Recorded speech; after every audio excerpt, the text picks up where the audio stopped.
Okay, good morning, everyone. Welcome back to another episode on the Uplifters channel. If you haven't figured this out, there's actually a few people who are, kicking it over here on this channel, doing fun, interesting things.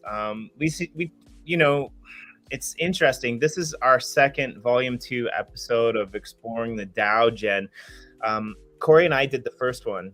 And so I'm excited to have you here because, you've been writing proposals like mad for like the last 2 or 3 months, diving into some interesting things that like a lot of people wouldn't want to dive into, some kind of heavy things. So I kind of want to do a review of that. I want to go over that. I want to introduce the newest, member to our channel. Maybe you can give a little bit of an introduction to her, Jen, who she might be and why she's here. And why the hell is she so hot? Like, that's what I want to know.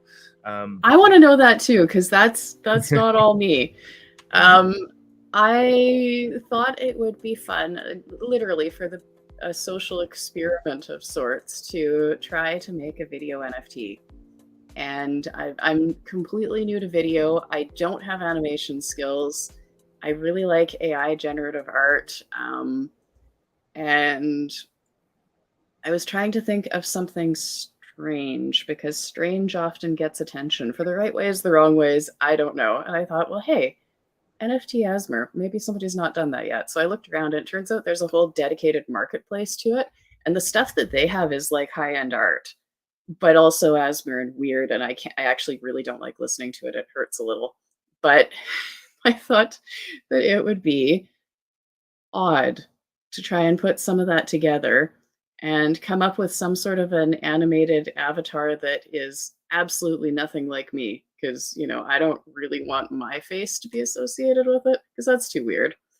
It's all about the weird, but not too weird. So I came up with a humanoid sort of creature, called her Princess Spicy Fire because I couldn't come up with anything else. And she's, I don't know, she seems to be from the bowels of hell, which is appropriate. It works. And she's definitely not anything like me. So I put together an NFT on ETH, and I've never done that before. Rarible, it turns out, super easy to use. I think even my mom could figure it out. Hi, Mom. So if you're okay with it, I could share her. Yeah, let's definitely share it and get All that, right, because that's cool. So this is Princess Spicy Fire with some Asmer. We got no volume. Oh no, you can't hear her. Well, let me try a different thing then. Yeah, but I mean, like, from an animation perspective, I'm curious. We're maybe gonna have to dive in behind the scenes to see how you did that. Like, I've been playing with a little bit of AI as well. I mean, I know, my friend Corey as well has. There's some really cool stuff that I've seen. The one that, like, we've been using is DALL-E. And there was a cool like tweet thread this morning that I saw that somebody actually did, a whole slew of just changing the shirt, like a fashion show DALL-E type of, model type of thing. And it was really, really quite interesting. So I'm a big fan of anyone who's playing around with this stuff. Like, I know our old, build committee chair G Kid, like, he's been playing around with a few different ideas when it comes to this type of AI animation, and it's really exciting. So yeah, let's have a look and see if we can get some sound for Miss. Yeah, here's hoping. I did tell it to put the sound on, so okay. Oops, sorry. Give it a Try right here. Why is there no sound? All right. Well, I mean, sometimes things don't work. But if you're here and you're listening to this, either in real time or later, then what you can do is you can follow the link and you can go and check this out. Like, honestly, I'm a little bit disappointed with you, Jen. I'll be honest. Like, I'm sorry, but I've got a slight problem with the fact that you only listed it for 0.2 ETH. I think it should be worth way more than 0.2 ETH. Only 0.2 ETH for this, and like it's madness, really. Anyway, I think you have it up on bids, right? Like it's on. No, I went for straight cost because I went with the number when people on the Twitter say, hey, show me your NFT, 0.2 ETH or less is what I see the most. So that's what I went for. Wow. Okay. Well, if you don't have any qualms with it, I'm gonna drop the link in the channel here. Oh yeah, definitely. I'm gonna try again with some sound here and see if maybe doing it with the video program works better, if that's okay. All right, sure. Yeah, let's do that. Last chance. And then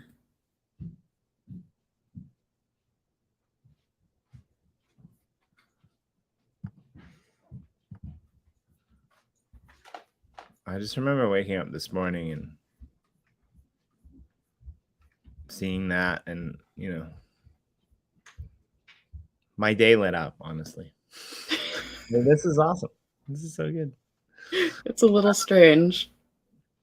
Yeah. Anyway, we'll see, and we'll put the link in at the end of the show. Maybe we'll get some more people in here, because I know if I put it in there right now, somebody's going to scoop it up, and I'd like more people to see it before it gets scooped up and flipped and all that cool stuff. Because I mean, if you're going to scoop it up, you should try to flip it for more than 0.2 ETH. That's what I would say. Anyway, because I think it should be definitely worth more than that. So I'd like to do like something at some point, maybe, and dive into some of this concept stuff, because I know that you like learning, and I think it would be cool to do a community show about this kind of things that like general people who don't understand technology. I know that you do, but like general people who don't understand technology, I think a lot of times they get a little bit overwhelmed after they turn their computer on and they don't know how to do it. But like you kind of mentioned, it's kind of easy enough to do that. Like even your mom could do it, or your aunt could do it. And I think a lot of these are quite easy, right? So well, I video production, I'm not gonna lie, that's a learning curve, and it to me is like the most frustrating thing I have ever done in my entire life. It's frustrating to the point of tears regularly, but it's really worth it when it works. So there's a big learning curve for me there, and the different kinds of motion capture avatar technology and finding something that's free and making it good and this and that and the next, and audio quality, and it's all a big learning thing. And mostly I wanted to see if I could go from idea to NFT in a day, and it worked. So I am open to collaborations. Princess Spicy Fire needs some more sound effects if she's going to be listening to the weird Asmer. The only criteria is it's got to be a little weird. Fingers rubbing on strings, that's a good one. I don't have any other ideas coming to mind, like squeaky gates, that sort of thing. She's not into the regular stuff like bubbles and dripping water and any of that. She wants weird. Feet crunching on twigs. Yeah. I think we should put her on the backdrop of that. What is it? The spooky Halloween. I can't remember exactly where it is, but I think it was in Chickasaw, the super spooky Halloween building. Yeah, I think there's going to be some more spooky Halloween stuff coming up, so maybe she can volunteer to be the spokesperson. So, yeah, all right. So we're here today to go through some DAO stuff. I don't know, Jen. I kind of you kind of get locked in the void, and it's difficult. But my guess is that we've been at DAO for a little over 4 months. I could be a little bit off there. It might be 5, but like hasn't really been that long. And kind of coming out of the gates, there was some cool stuff that was happening with the DAO. Of course, like the planning of the DAO and how it would be organized and how it would work was a lot longer process. Probably within 2 or 3 weeks of us becoming a DAO, there was a really interesting announcement by Mojang, which really basically jump-started the DAO into action, right? It was basically like hooking a bunch of booster cables up to, sorry, my head went to weird places. Anyway, let's just skip that and jump-starting, the heart of the DAO into action. And I know like you were quite influential in creating a bunch of proposals around media and outreach and how we would do that. For anyone who doesn't know, I think this was your first experience with such an organization, with, you know, where you would just go out. And so I'm just wondering, like, what's the bare minimum, you know, thought process of what went through your head and your experience creating the proposals, you know, for the Uplift DAO? The bare minimum of thought process is having an idea. And the important thing to keep in mind is that it does not matter if your idea is good or bad or somewhere in the middle. Have an idea, write it out, and then share that document with everybody and give them editing privileges. Most of them won't take you up on it, but occasionally people have really, really good ideas and make your good idea better. Or if it's really genuinely bad, they'll say so.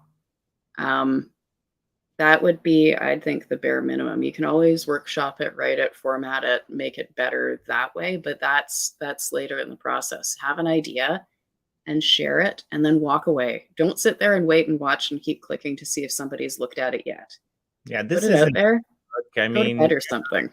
right? Yeah, and I'm not trying to be mean here, but I think the best worst idea prize of the year goes to whoever submitted a proposal for like stacking more eggs, right? Like that Yes. was like the best one ever, I think. Like something that Unless you're making a cake shop, just no. yeah. But like it was interesting, right? Like there can be all different facets of ideas, right? So we're going to go through you know, for volume 2, some of the most recent ideas. I'll put them on the screen. A lot of them have actually passed in the last couple of weeks. Things have kind of slowed down a little bit. The most important thing that we have going on right now, well, 2 things, but we'll get to them through the proposals. But I'm going to go back a little bit, I guess, if we go. So we're not going to go through these every single one because a lot of them are a little bit redundant. Some of them overlap. Some of the things we don't necessarily need to go through, and there's a lot of pre-proposals and final proposals. So you'll notice here it says final proposal. That means that the pre-proposals already passed, and the pre-proposals are ones that you don't necessarily have to have an opinion on. You don't have to vote yes. You don't have to vote no. You could, in a pre-proposal, always just, you know, vote quorum, which means that once it passes, then you can decide what you want to do. So yeah, let's start with some of these proposals that you went through. Maybe you could just give us a quick overcap. So I think the last one where we ended off with Corey on the show was with Ramsey's series of proposals, and one of the last ones was the direct development roles to pause Minecraft development. I mean, which kind of makes sense because, I mean, in my opinion, we've always said that we wanted to be this is what excites me the most about being part of this project, is that we wanted to be a project that wasn't necessarily a project. We wanted to be a project that could kind of stretch across multiple boundaries and multiple borders. I mean, it's nice to be able to have an NFT that would be able to plug you into multiple worlds. I mean, instead of buying a cartridge to play a video game, wouldn't it just be better if you could buy the video game system and plug a bunch of different cartridges in it? And that's kind of the way that I see, or I hope that we kind of develop. So, you know, that's closed and it passed, which is good. There's a few other things that are happening behind the scenes. I think like some of the basic maintenance things for development to get people whitelisted on the ETH plots, because that was kind of late compared to the wax plots. Those things are still in progress, but most of the development now is being done by community members and some people on the team around other issues. So yeah, let's start there and let's dive into this series of proposals that you threw out there. So the financial statement. There's 2 or 3 proposals about the financial statement here. Yeah. So maybe you can give us just a little bit of an overview on that. It's just a really simple one. Here's a financial statement. Please accept it for information. So all that the proposal is doing is accepting it as a formal DAO record. And so there's a financial statement. It's not special. It's super easy peasy. It should be clear enough to understand. And those go out quarterly or more often as needed. And they are just a snapshot of what the finances were at that exact moment in time. And that's it. So that's, and the only reason that I'm doing it as proposals is to make sure that the DAO is aware of the finances, because they should be, and because then it also forms a formal record, and that record is there and it's on the blockchain. And if, heaven forbid, any of my accounts ever get decimated by some natural disaster, then all of the information's there. So I'm not solely responsible for keeping it. Right. And so for people who don't know, you actually are the committee chair for the finances of the project, essentially, right? You work with a team of other people. And yeah, it's really important, I think, that this is all, transparent and out there, because nobody knows, right? Like, we're not just a DAO in name. We're actually here doing shit, standing by our word. It's not like we're like, oh yeah, we're decentralized, and then we blacklist people's accounts because they don't give us what they want. Stay tuned, because there's a story coming in the next month or two, which is going to be super cool. That I've been sitting on for a while, because I don't like to cause FUD. I like to bury people. So as nice as I am. Yeah. Next, gratitude monuments on the Uplift world as 3D experiences. Now, this one kind of is a little bit more based on the actual platforms that we're using, as opposed to what's happening with the DAO. There kind of seems to be two main types of proposals that are going up on snapshot.org.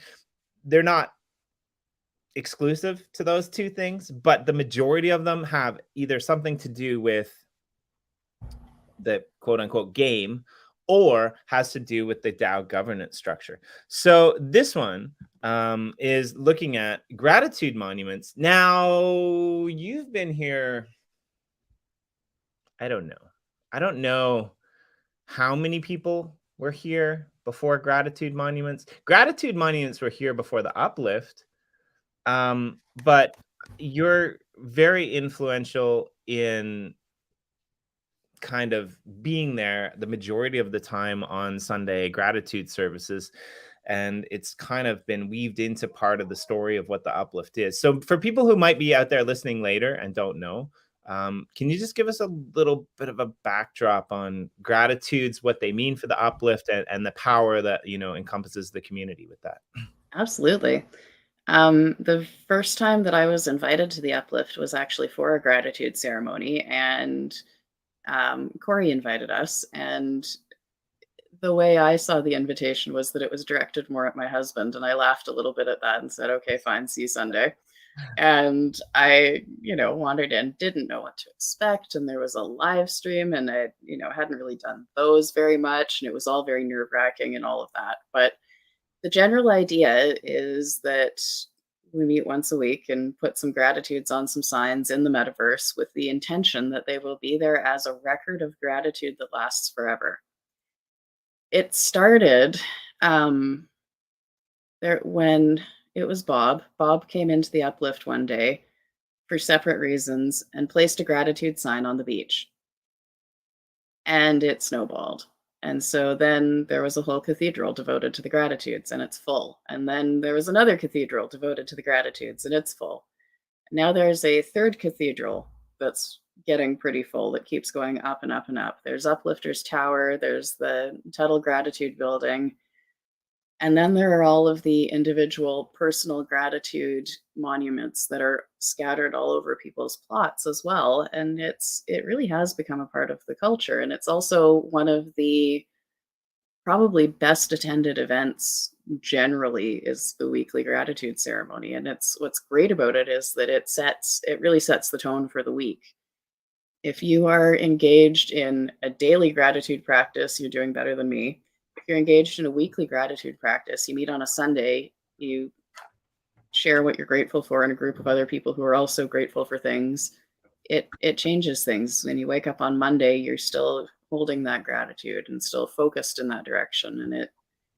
And it's different, but it's ingrained in the corporate culture too. Not that we have a corporation exactly, but it's something that we do when we have meetings. It's something that we do when we want to. It's something that's done on the shows. It just is a part of who we are and what we do. And it's not mandatory, never has been, but it sure is wonderful. And the idea behind the proposal was to make those gratitude monuments accessible to people who, for whatever reason, are not in the uplift. It's a great idea, and I'm going to need some help with it because it's a couple technical levels above my skills. But I've tried. And what's really exciting is it took us a while, but there's a couple people on the team that are, brilliant. If you haven't figured this out, people like Jen or me or Corey, we're not, we're not the smartest people when it comes to tech lift on the team, right? Like the people who are sitting behind the scenes doing like a lot of our tech lifting, you probably don't even know that they're there, but they're doing some amazing things, right? With videos, they're doing some amazing things with, the in-game dynamics, with design, things like that. And one of the most exciting, I think, moving forward is the fact that we've actually figured out how to make these gratitude monuments better in Mindtest, for example, right? Like we've now have the ability to be able to change the text color. We now have the ability to be able to erase and fix without destroying the whole sign, which, I've destroyed a lot of gratitude signs trying to get the perfect gratitude out there, right? So it's really, but yeah, I think this is really exciting. And to be able to pick those up and put them somewhere else is really quite fascinating. And they kind of encode the history of the place and the history of the culture and the history of the people who were there. So yeah, definitely. Again, this is closed. If you want to see the proposal, you can go over to snapshot.org. You can scroll down and you can find this proposal, which is entitled Final Proposal to Put Gratitude Monuments on the Uplift World as a 3D Experience. Now, what might that look like? I mean, we've already had some successes with being able to take and import certain builds, for example, Uplifters Tower, out of Minecraft and into things like Unreal 5, for example, right? Like we've had the ability, we've already had successes, or people in the community, I should say, with actually exporting a 3D build on a mini scale and dropping it into another metaverse, right? So if this is something that you're interested in, I mean, talk about, I don't even know how many plots we have, but like we've got plots across 2 different blockchains. I think there's about 10 different worlds, and some, collaborative plots as well. Maps of varying sizes, plots of varying degrees. If this is something that you're interested in, I just want to point out it's not necessarily only for gratitudes. I think gratitudes is a great place to start, but putting any of these builds anywhere on the internet other than where they already exist, it's all possible. We just kind of got to figure out how to do it at a more optimized level, I think. And once we do that, then I think it's kind of game over, really. Back to the whole, one build on multiple platforms is definitely a real possibility, in my very humble opinion, anyway. Well, and what I like about that too is that it's the method that we were working toward for this one was if you go to somewhere like Zillow and you have a 3D walkthrough of a house, that's the kind of idea that we were using for this. So it would just be a 3D walkthrough of the gratitude monuments in some shape or form. I did manage to put it together, but I don't have enough HTML knowledge to view what I put together, so I don't know if it was actually any good ever or not. So that's where it would be good to work with somebody who can do that, because that's over my head entirely. So if there's anybody out there watching who has spare time and HTML skills, let me know. Very cool. All right, let's go to the next one then. The next one is the final proposal to create world pages on the Uplift World with daily click quests. Now, we haven't done this yet, but the marketing committee is actually doing something a little bit similar where there have been quests that have been happening. Is this in the same line of how you drafted this proposal, or how is this proposal different from what's already happening in the Uplift world, Jen? The idea with this would be that each world would have a page, and somewhere within those world pages, every day there'd be something to click on to get a thing. And what that thing is, who knows? Maybe we partner with people who are dropping some currency and it's a pool drip, and every time you click on it, your share gets recorded, and then at the end of the day it all goes out, or I don't know. It depends on whatever's easiest. Maybe it's a claim link for a couple of shards or some crystallized upliftium. It really depends on what's out there. Maybe we partner with some of anyone in the uplift, everyone in the uplift who has their own NFT collection. Maybe it's something like that. So there are a lot of different ways to do it, but the idea is that it would be hidden somewhere in the world pages, and you have to go find it. And the idea behind that is to drive traffic to the website. And that works in conjunction with the proposal to have some banner ads up there. So it's a little bit of both. Get people interested, get people looking, exploring the website some more.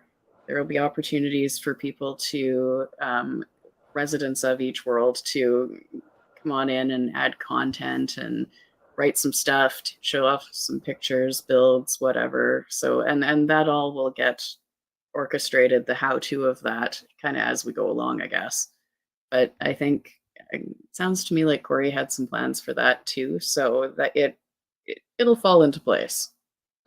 Again, I'd say probably these like the three proposals that you can see on the screen there, they probably in a way all run together. They've kind of got a similar backbone, right? And this is again my perspective. You wrote the proposal, so could be different from how you envisioned it. But since the beginning, when we look at the metaverse and why people are using it, right? Yeah, I mean, some people come and use it because we give shit for free. Some people come and use it because they like to play games. Some people have given up on it because we're not giving shit for free anymore, right? But like, essentially, in the words of TC, the Uplift has the potential to be, the iteration of Web 3.0. Right? Like, it has that potential to be the advertising mechanism of all of the projects that are partnered with it, right? It has that ability to even promote other metaverses from within itself, right? And I think like one of the reasons that I'm really excited about having one NFT that stretches across 3 different metaverses or 4 different metaverses is because one might be really good with proximity audio for music or events, right? Whereas Minecraft really wasn't. Right, one might be really good for developers or people who want to play. Like, Mindtest is great for this, right? Is it my favorite platform that we could possibly be on? Not really. But is it the best for developers? Maybe, because this is all open source. People can come in, they can, develop what they want. And so when you have all of this sitting behind the scenes that you can plug all of these other projects in, right? Like Miss Princess Spicy Fire, what happens when she's got her own plot in the Uplift and there's something that's happening on her land that goes out in the newsletter? Or what happens when we feature these other world, other side BAYC partner project NFT builds as banner ads for their next big sale, right? So like, it's kind of like the media arm or the media network of the web page is kind of displaying what is important in the metaverse for everyone who's not plugged in to be able to see. Because again, that was another problem with Minecraft, which might not be a problem in the very near future if we can figure out a way to go to platforms that don't have that barrier to entry. So I think like these 3 proposals here are some of the most important proposals looking forward to be able to bring the metaverse to more people, to be able to bring more people into the metaverse without having that massive tech lift that you know, might stifle people or might just be like, oh, they're just another game, they're just another project. I mean, correct me if I'm wrong, but I think that's really where we need to be headed, and as much bandwidth as we can get from the community to help us do that, I think is really important. I would generally tend to agree. I think that the more we can partner with, the more we can showcase what others are doing in addition to how that integrates into what we're doing, the better off we'll all be. I don't see the metaverse as a singular competitive entity. I never have. What we are doing is something that anybody can do, but I don't think it's something anybody is doing to the same extent. And I also feel, I mean, the technology is catching up with the vision of what the metaverse is. It'll get there, but it still might be a couple of years. And until then, we have absolutely wonderful things like our website where we could be using it more to kind of spread the metaverse word. Because when I'm talking to people, I'd say about a third of them have some idea of what the metaverse might be, but they don't really know. And it's hard to explain because it is developing very quickly, very, very quickly. And it's hard to explain to people who don't really have an idea of being in a game world. And it's hard to explain to people who see it as something that doesn't need a game world. And then let's add to the mixture, let's say that I'm in a group of seniors, because occasionally I am, and the easiest way I've found to explain it is the next level of internet evolution. It's like the internet, but more. If you can picture yourself being in the internet, that's kind of like what the metaverse is. I mean, yeah, go ahead, sorry. Oh, that's it. I was just gonna say, it amuses me because, like, I was around, I'm gonna dox myself here, but I was around when the internet was created, right? Especially in the countryside in America, where I am now. It's like, I'm complaining a little bit about the internet, but like when I was a kid, I had dial-up internet that people couldn't use the phone, right? Like, and the screeching sounds in your ear.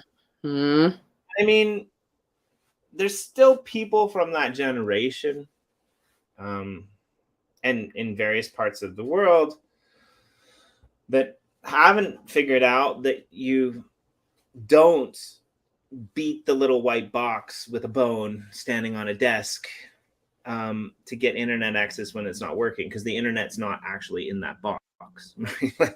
Yeah. Sorry for the weird there. But like the idea of, you know, what is email versus what is the internet, and so many people back in the day, they were confusing email as being part of the internet, where it's just like one aspect, right? And I think that's what people have yet to realize about what we're building here at the Uplift, is they're confusing us with just a game, and we're not. We're looking at basically a full-scale system to try to be able to incorporate. Now, why would we do that? I mean, that's crazy. If you wanted to do that, then why didn't you just build it? Well, resources, funds, and honestly, like when we started, the smartest possible move was to plug into a system that more people in the world have ever used than any other system, right? And we did that, and we did it really successfully. And now we're on phase 2 of, you know, launching this. So to all of the people who are out there who are supporting us, like I know, like people like Lisa Chandler, who's in the audience, who's listening today, which is great. Thank you. You know, she's been plugged in since almost the very beginning, right? Like creating cafes and little things to engage people. Different projects have been coming in and doing promo events and things like that.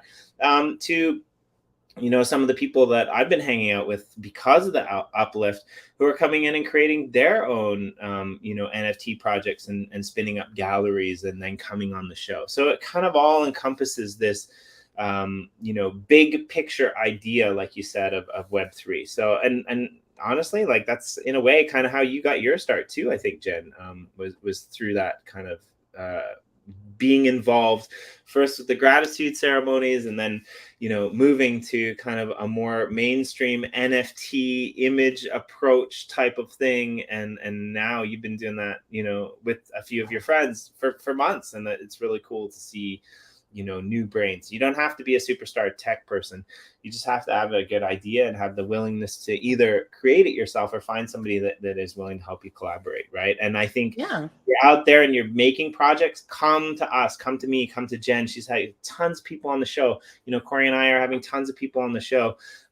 We've got people in the background making videos of amazing plots. We're trying to write articles. We want to promote you because that's a good promotion for our metaverse. We're not really the type of people who are saying, oh, come buy land in our metaverse and keep us alive. We're more like, hey, come use our metaverse and let us promote the hell out of you, because that's what the metaverse was built for, right? Yeah, and that's a big part of it. We have an absolutely thriving community full of creators doing these wonderful things. Some collaborations have come out of being a part of that community. Right. And honestly, if that support weren't there, the community wouldn't be as close-knit as it is. And that's something that I have yet to see in other places. If I drop in other Discords or read about other projects, try to do all the other things, I find myself feeling kind of left out. And I do have a unique gift for entering a room and closing a conversation. But that said, I still think that our community is extremely welcoming. And it's because we're not competing with each other. We're celebrating each other. We're saying, hey, I'm really grateful I met you and you have these skills. I'm going to keep that in mind because at some point I might need those skills. So let's celebrate that. You have skills, you have a project, you've done a thing. Yay. So absolutely. And anybody who wants a show as a platform, let me know, because I'm happy to talk to anybody. Yeah, I'm in the same boat. So the next one that we went through was a final proposal for press releases, which again is another kind of outreach of this, where we're putting information together and we're putting it out there to try to keep people informed, kind of what's happening and why the metaverse would be good for people who don't know about it. One of my favorite things about, like, this is going to be a weird kind of like, this is going to be a kind of a weird thing, but follow me here if you can. One of my favorite things about the Mojang announcement was, like, we kind of flew under the radar. And even though I don't think that we were doing anything wrong according to their terms of service, a few people who were paying attention to us were like, oh, you guys are screwed. But, like, I don't even think the majority are paying attention to us, because we're doing something completely different. We're doing something that, probably isn't going to impact what they're saying very, very much. If even at all. I mean, it would be a stretch, I think, for them to try to, impact that. But we're still so small. And so a lot of people don't even know. And then take the people who know about Minecraft that don't know about blockchain. Take the people who know about metaverses that don't know about Minecraft. Take the people who know about all of these things and are looking for a way to plug into this kind of Web3 experience. And I think that this is kind of where this hits home, right? Like, I don't want to be overtly pushing our project to throw out a press release every single day, but we should definitely be targeting people beyond our system. So if you have anything else to add to this one, Jen, maybe. I don't have a lot to add to this one. I like writing press releases. It is challenging to figure out how to write them in a way that doesn't sound like we're just selling stuff. Right. But it's totally doable. Any kind of partner press release would be wonderful. So if you have a project and you're doing something with your project in the Uplift, I want to know about it and write about it and send it out there. I have a list of press contacts from all over the world, from some very, very well-known publications. I'd be happy to share that list with anybody who wants to see it. If you're curious or questioning my credibility, I would gleefully share that. And this extends to anybody watching the show with your own projects. You want to do some press releases? Let me know. I will share my contact list with you.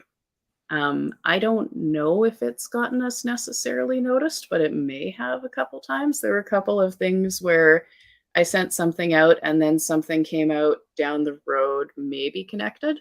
So it's possible. I would absolutely love to see more partner stuff go out, though. I want to do the press releases that feature everybody else and whatever they're doing that's connected to the Uplift. It's again, it's one of those things, not only do I want to promote you, but I want to promote you in a way that says, this is what you're doing that's amazing, and here's how you're using the metaverse to do it. Right. And oh my gosh, this is great technology. Aren't we all happy? Along those lines. So and I mean, yeah, I'm 100% in agreement with that, right? And if you go back, you know, a few months through the archives of the Uplift World metaverse, and you look at a lot of the projects that we featured, or even on this channel, like we featured a lot of NFT lines, the whole DAO Art Worthy video series that we did that, you know, became NFTs to kind of support our transition towards the DAO. That was all featured. And once some of these things start, I think, hitting some mainstream press, then you're going to get a bunch of people that are being like, hey, what is this? I mean, a lot of people that we've shown these videos to, they don't even believe that it's Minecraft, and they play Minecraft, right? In a lot of cases, right? Like, yep. So once we start porting over to other platforms, we start playing around with Mindtest, you know, we start exporting more 3D things. This is kind of all falling into the transition. And like you said, you don't know if it's getting us noticed, but if it's getting us noticed, and then people are coming in and they're buying a bunch of our shit, and then they're getting angry a month later because we haven't done anything, and that's not the kind of the attention that I want. The kind of attention that I want is that slow trickle through the gates where people are seeing it, they're becoming a part of the DAO, they're becoming a part of the platform, they're building out, they're, you know, communicating with us, they're telling us, you know, why they like it, so that like the DAO in general can throw out more proposals to try to appeal to more people. You know, I think I'm a big fan of structuring your business around what people want, instead of trying to sell people on the idea that you think they should want, right? Like that's Absolutely. Okay, let's go back. There's not that many more. I think we're getting close up.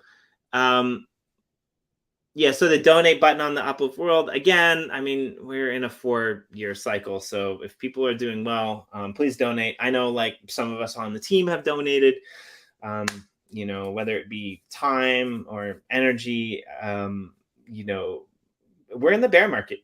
And if you're here and you're not complaining about everyone not giving you things for free anymore, then what you should be doing, and Corey said this a lot, is it doesn't have to be the Uplift, but you should be reaching out to projects that you appreciate and you respect, and you should be helping them build for the next bull. That's how we get to the next level of crypto. So that's not Uplift specific, but you know, a lot of people who listen to this show probably are in some sense. Empowering Sadisty, and thus the Research and Bans Committee.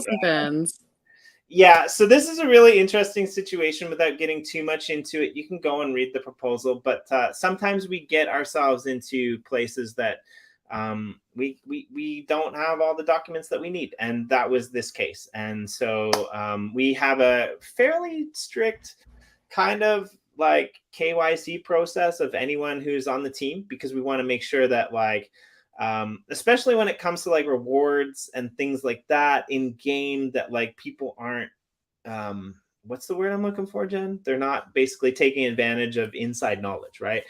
Yes. So that goes there. I think it passed, which is great. And yeah. You know, Sidisty's doing an awesome job, so we don't need to dive into that.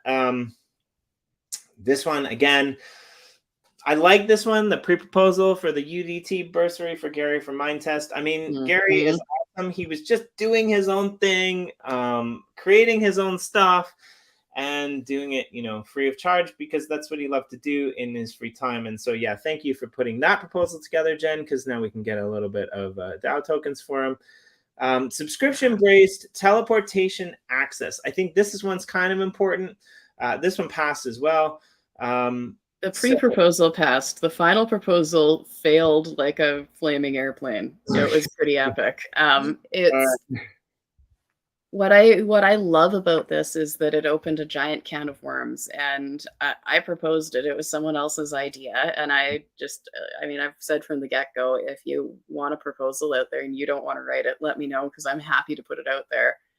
What surprised me the most was that I had several DMs from people saying, I like you, but I can't support this proposal. And my only response was, great, then don't.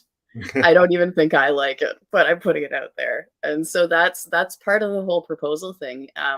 I expect that at some point, and this was a good start, I'm going to be outvoted, and that's a good thing.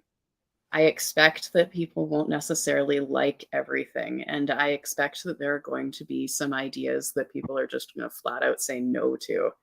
And that's great. I want that. So you can't have a healthy democratic organization of any kind, or a DAO or anything, if everybody's just saying yes every time somebody in a position of power proposes anything. If I propose something and you don't like it, by all means vote against me. It's not personal. I'm not tied to that, and I'm not ever going to hold it against you. And I don't think any of us would. You should be voting the way you want to vote. The flip side of that, if you want to buy my vote's for sale. Just persuade me.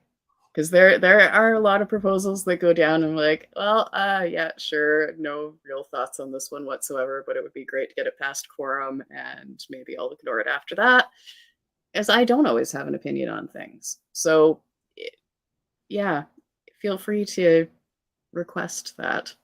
Yeah, I'm like the king of ignoring proposals, to be honest. Like, I'm just like, if something really speaks to me, then I'll go in and I'll vote. And I vote abstain a lot, but it's just like, I really couldn't care whether there's 64 or 32 eggs in a basket, right? Like, I mean, if people want to vote, but I think, you're hitting on a really key point here, and the major one for me is the fact that we do have quite a few pre-proposals that have passed where the finals have failed, and that's a really good thing to have out there for anyone who's just like, oh yeah, these guys, they're just doing whatever. No, we're not actually, because like the proposals are getting shot down left, right, and center, right? If someone wanted a portal put in, can they just send 10 million NFT to have that done? TC, welcome. Here's a question. I'm not really sure where that came from, but hey, yeah, let's entertain it. The NFT has to be melted into your ledger, and I think we were talking about having the 10 million ones meltable. If not, you can maybe unblend them. I'm not exactly sure where that's at, but I know we were talking about it at some point last week. So it's on the radar, but the Upliftium for paying for services does have to be in your ledger melted. Yeah, and right now I think we can only melt 1 million NFTs. The 10 million NFTs, if I'm a couple days behind, but the 10 million NFTs, they are in the I guess the mining pools now. So they will get you those rewards. But yeah, and I think they're working on being able to break up the 10 million NFTs back to 1 million, and also break up the shard blends so that they can be pulled back from, I think it's 10 shard blends is the maximum now. So those are 20. Sorry. Yeah. Okay. That sounds more. Yeah. 10 for the Upliftium and 20 for the shards. That makes more sense. But yeah, like they're working on this. So that should be good. Again, so back to these pre-proposals. I'm just going to skip over them because we'll get to the final soon. Subscription-based teleportation, which you said failed, which is like, 84% resounding no. That's pretty good. Pre-proposal and final proposal for Upliftium NFT miners. Basically, we needed to do a restructure of a bunch of things that were going out. We had some partner projects that were associated with us that people were just collecting rewards. There's a few different proposals in here, but just to give a kind of an overview, we killed some miners. We added Upliftium, which is good, adding a use case for Upliftium to be able to mine Upliftium with Upliftium. I mean, that just kind of makes sense. Another thing that we did as well, I lost my train of thought. Another thing that we did as well, was we put a time cap on it. So if you're not active in enter.theuplift.world, within 30 days, then essentially your Upliftium balance gets locked until the next time you come in and you claim it. So you could be non-active for like a year. You could have built up, I don't know, like 5 million Upliftium over the last 30 days. And then you can go, you can be a ghost essentially for a year and a half. When you come back, that 5 million will be there, but any rewards occurred after that 30-day window won't be. So you've got to click it and reinstate it. So these are things, important things to keep in mind. Try your best to, at least at the very minimum, check in if you're an active part of the community, and show it every month. Upliftium miner evolution, 15 Upliftium per week. That was for the new miner sale. I believe the first round, for sure, of the miners, the first tier has already sold out. I'm not sure where we're at with the other ones. Second tier is going. It's going a little bit slowly. So if anybody is interested, the second tier is still available. Third tier is, I believe, I can't remember if it's third or fourth. One of them is completely unsold. The other one, somebody got mint number 1, because that's what people do. Right. So they're out there. And you can also blend Upliftium for a pack as well. And that's under the blends. So that's not under drops. Yeah, so over on Nifty Blocks, there was an article. I'll drop it when Jen's talking about something very soon, that you can read all about it. Now, these miners are basically sold in packs that will put you into an entirely new pool, which, depending upon which pool you are, you'll get a better reward weight.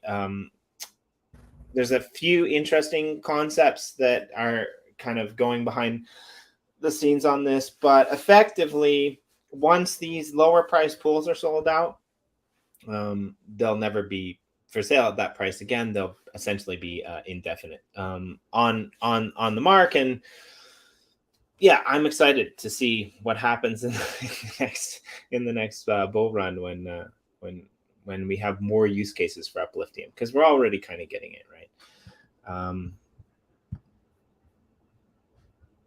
Final proposal for unsold wax plots. Now, and this is another good one. We were doing odds and ends sales. Now, for my tech lift kind of, a bunch of ragtag crew working to try to prepare ourselves for, when crypto takes off again.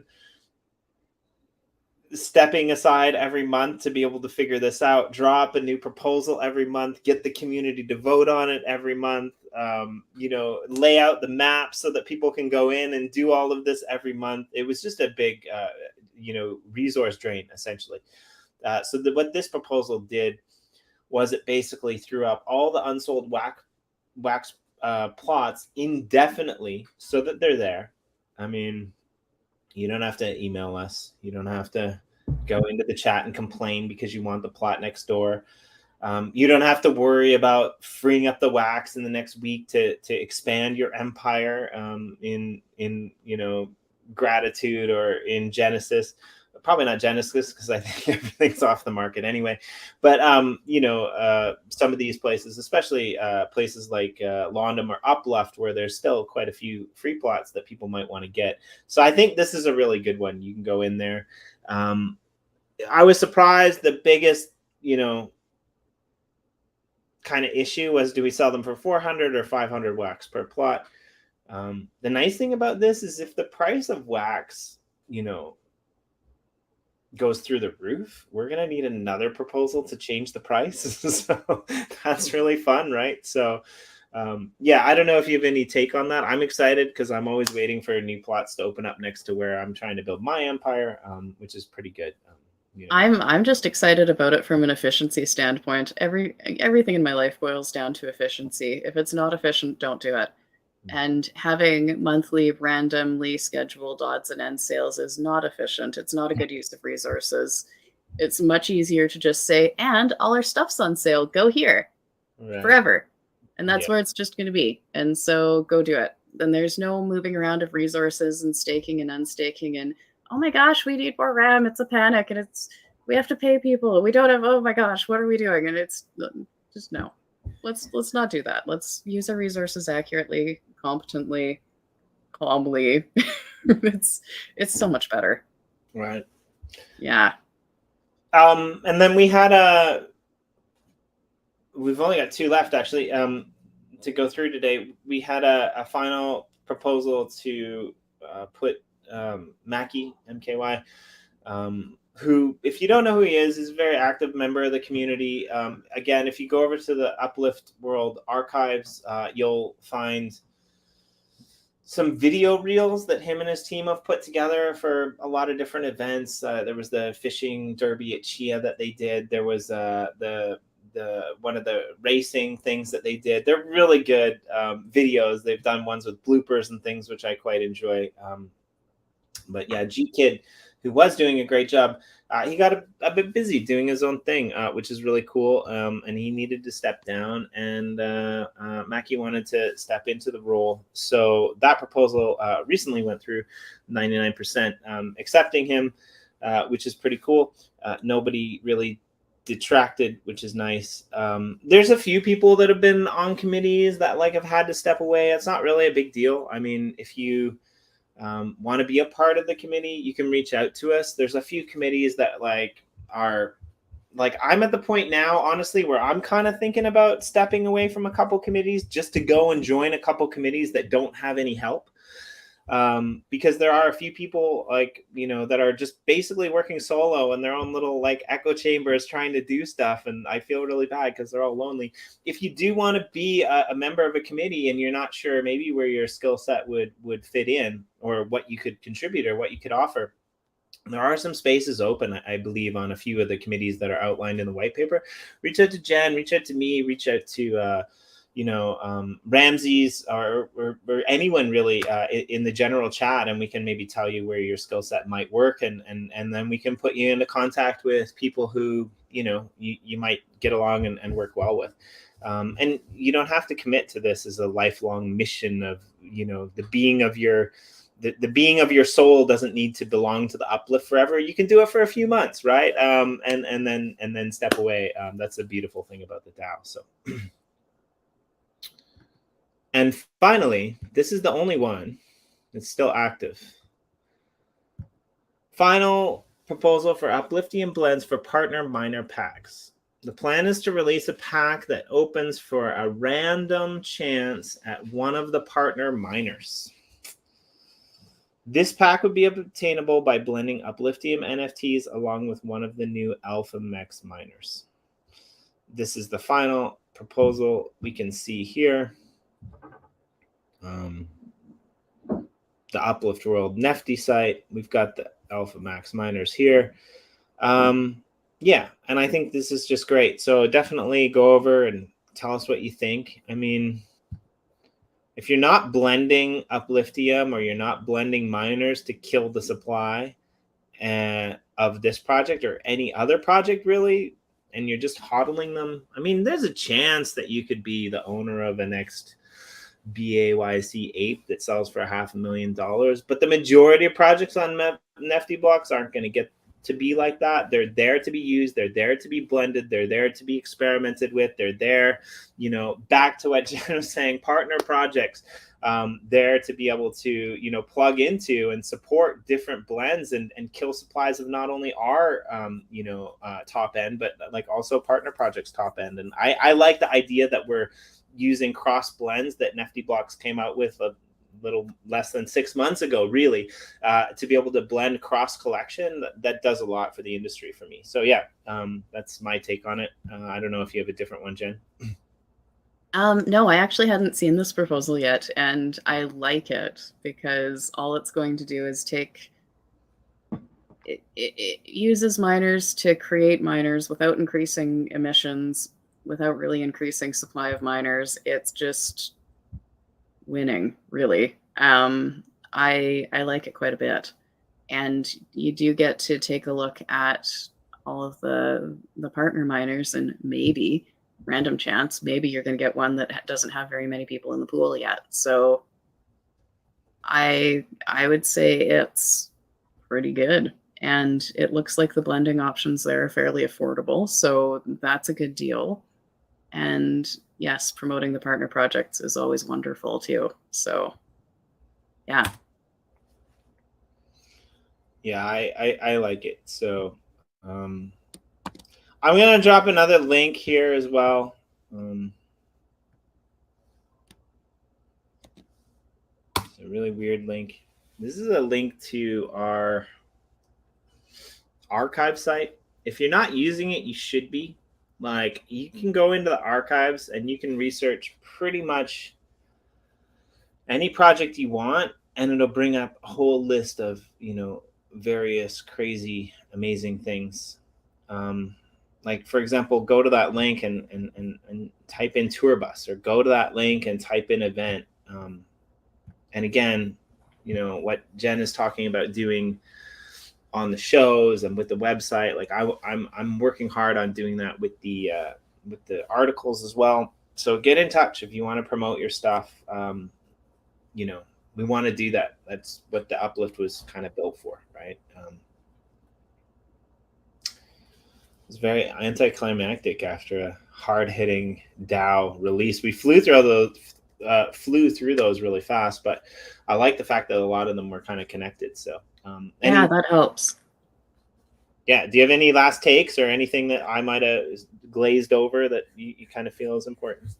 Not really, but I have an upcoming exciting thing. I'm going to be putting a link in the DAO proposals chat later on today at some point, gathering ideas for subscription proposals. There is no idea that is too bad. There's no idea that is too good.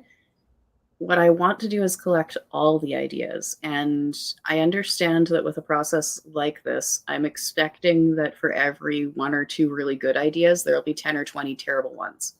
I want all of them. I want to put them in a document and put it out in the DAO proposals discussion and talk about it, chat about it, go back and forth, see what flies and what doesn't, and what different thoughts are for, you know, in terms of the value you'd expect to get from a subscription, that sort of thing, in terms of how much you would be able to pay for a subscription, because that's another big one. I mean, maybe the teleportation one failed because the cost was too high for most people. I don't know. If we're going to go to a model where we have a bunch of different subscriptions, they probably all have to be fairly cheap, because if I want somebody to subscribe to 10 or 20 different things, they can't all be $20 each. That won't work. So figuring out that balance between what's reasonable, what would be reasonable over time, and then what somebody's going to get out of it would all be good. And figuring out how to balance that. If I have a subscription, let's say for access to the world versus somebody who owns a land key. So is my subscription person going to be able to mine and build anywhere? Will they have those rights? Or will they have to earn them and then eventually get enough shards to get land? I'm curious to hear other people's thoughts on that. If it were me, I would say either I get to build or I don't bother. But I'm very black and white that way. There might be other people who would say, yeah, I'd love to explore for like a year and slowly build up a shard inventory and finally get my own place. I don't know. So that's going to be hitting the DAO proposals discussion sometime today. And I'm looking forward to hearing thoughts, feelings, all of that. I mean, imagine if you walked into a Walmart and you started yelling at people because they're getting a paid wage to work there and they're not giving their shit away for free. Now, that's crazy, but hear me out. What's really interesting, what I'm excited about, is to see how people's minds work. Now, what if a portion, I'm just going to throw this out there, what if a portion of, I don't know, a subscription service to be able to teleport were to be thrown into back a pool that would be given out to people who are riding rails, right? Like, the possibilities of this are endless. You could repurpose the way that rewards are done through subscription services. And I think that it's really exciting to see what the community will come up with, right? And yeah, I'm excited to see people dive into that. And I'm definitely going to try to contribute if I can as well, because I think it'll be quite interesting. So later today in the DAO discussion channel, free discussion channel, you'll be able to, touch base and probably play into some, living, working documents where you'll be able to review or potentially even throw out your own ideas in the comment section. Absolutely, without a doubt. And the reason that I put it out there is for ideas like what you just said, because I wouldn't have thought of that. So this is why we're going to all be collaborating on it. Everybody has something to add, whether you think you do or not. There is, like I said, absolutely nothing is too terrible of an idea to keep it to yourself. I want everything. Good, bad, ugly, throw it out there. And then we'll come together as a group and iterate on it and make it better and then decide what we want to actually propose. And yeah, I think like that's the beauty of the DAO is like you can have an idea, but somebody's excited. So that's the beauty of the DAO. You can have ideas, you can put them out there and they can be workshopped rather than just like calling somebody up and saying, hey, here's my idea, do it. No, you can go out there, you can work it with other people, you can pull people in. So absolutely. All right. Yeah, like, we're here sometimes, we're not other times. Corey and I are trying to do a few shows a week. We're still doing happy hour. I think our most busy time on this channel traditionally seems to be the weekends. We've got not only the gratitude service that happens on Sunday that people can go in game and be a part of. We've got other events that are happening as well. The Save Borvalis event is happening. The PvP event is happening. There's a few other events that are happening on a regular. The first Thursday's Art Walk is happening. Some of these are happening live on this channel. Others are happening live in the Discord channel. If you're out there, you have projects, you want to come on the show, you want to kind of introduce your plots, whatever, come join us because we're always just hanging out. We didn't do any gratitudes today. Maybe we should. I'm grateful for Canada. It's an interesting time to be back. I'll throw that up somewhere in the world. Jen, how about you? I can toss mine up somewhere too. I'm grateful you're in Canada because we can actually do shows together at times that are reasonable for both of us. Right. If I was in Japan, this would be like really, it wouldn't have been that smooth at all because it would have been like 3 a.m. for me. And I'm usually not this far awake. I do talk a lot faster in Canada. I think it's the ability to not be, sleepy. But yeah, that's super exciting. I'm looking forward to it. I'd like to do, a show with you every week or every couple of weeks because this was super fun. Yeah. Other people want to come join us and talk about your DAO proposal, the proposal that you put out. I think maybe for the next one, Jen, what we need to do is maybe in a week or two, once people have, had a chance to go and review those documents about the subscription service, even a whole show on some people's ideas and throw those out there because I think that's really important for the foundation of where we're moving. Right, again, if everything at Walmart was for free and nobody was getting a wage, they wouldn't exist, right? So this is really important to how we're moving forward, right?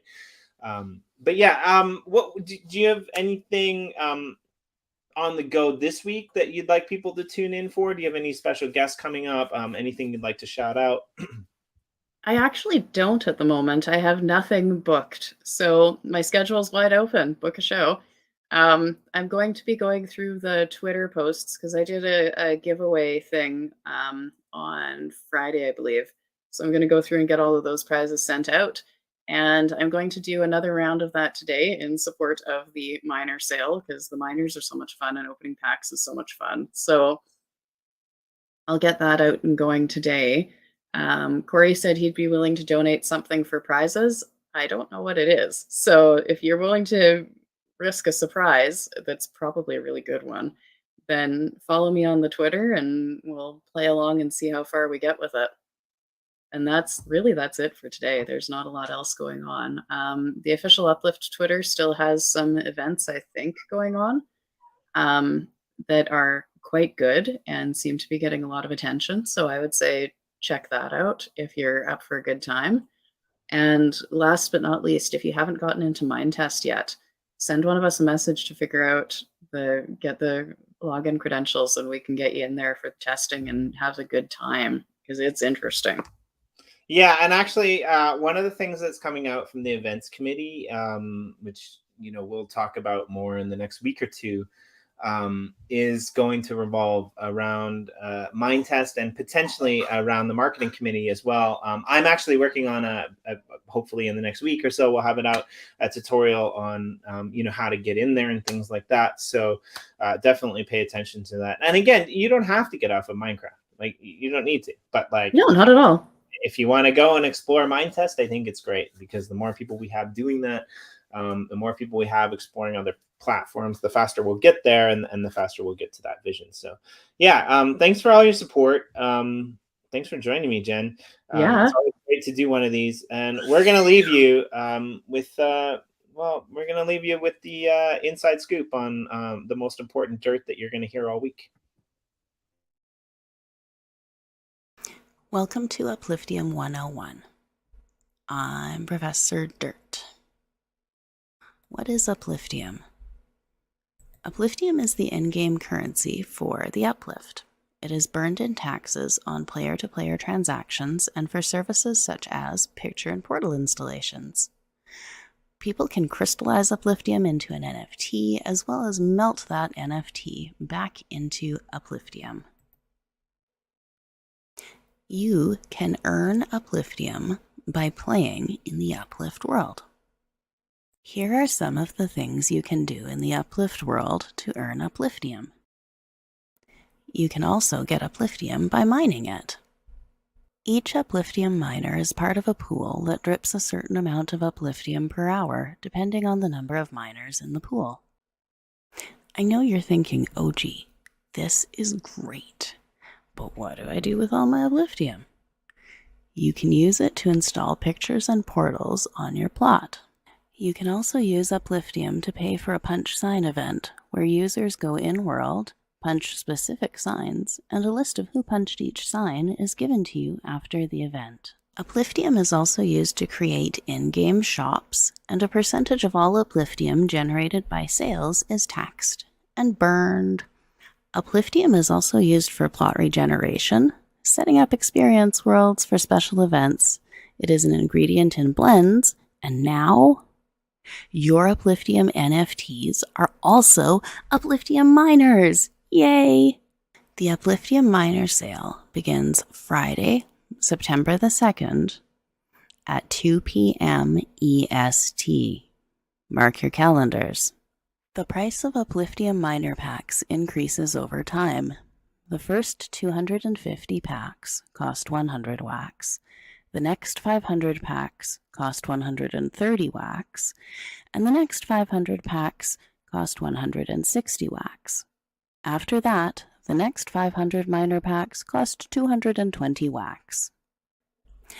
You have a 57% chance for a common miner, a 28% chance for an uncommon miner, and a 14% chance for a rare miner. So, mark your calendars for Friday, September the 2nd at 2 p.m. EST, and don't miss out on the Upliftium miner sale. Dirt is...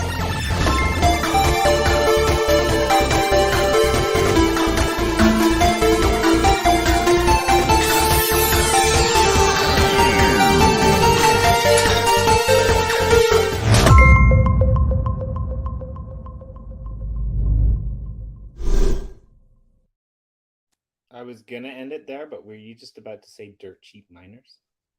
I was just about to say that Dirt is a lot of fun. That Dirt's a motion capture puppet that Russell drew, and it's, I don't know, motion capture puppetry is bizarre, because when they're staring you back in the face, it can be a little intimidating to just get started and record something, especially depending on who or what it is. So that's all I had to add.